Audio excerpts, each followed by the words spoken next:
There are many issues that affect the LGBTTQQIAAP community, from self-hatred and suicide to marriage equality and more.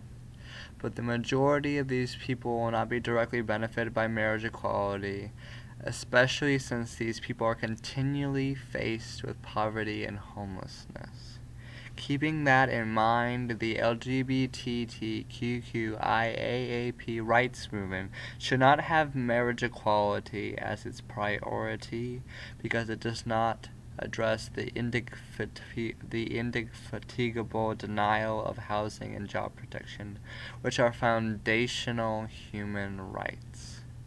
Since oppression has a lot to do with objectification and dehumanization, we must ensure that this community does not lose sight of the rights and freedoms that should be cherished and promoted by all, from shelter to expression and identity.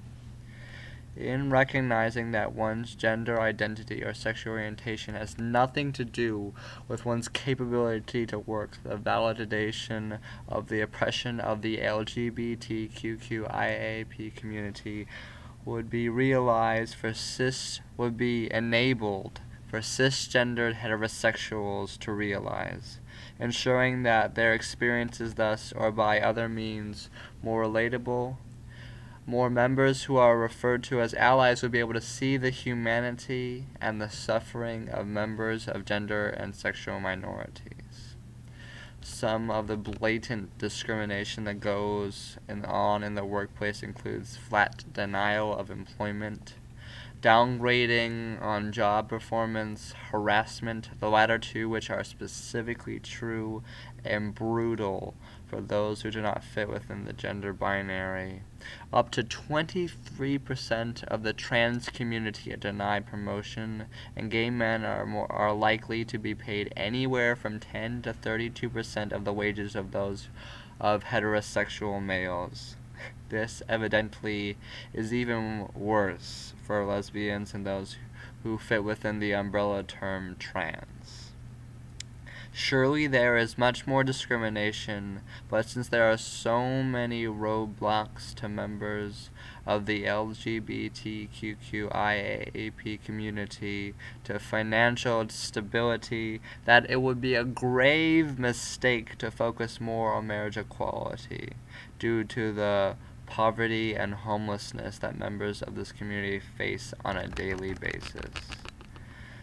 To ensure that gender and sexual minorities are not ripped of their right to life and equality, living standard, and wage, these issues must be addressed and prioritized. There are few things as dehumanizing than allowing someone to go to bed without a roof over their head or food on their table. To ensure that members of the LGBTQQIAAP community are healthy and embracing of themselves and as well as others, this movement has to ensure job and housing protection. Few things would make their situations and relationships more legitimizing, and this would not only directly benefit most of the community, but would lead to not only marriage equality, but to the ultimate destruction of heterosexism and homophobia.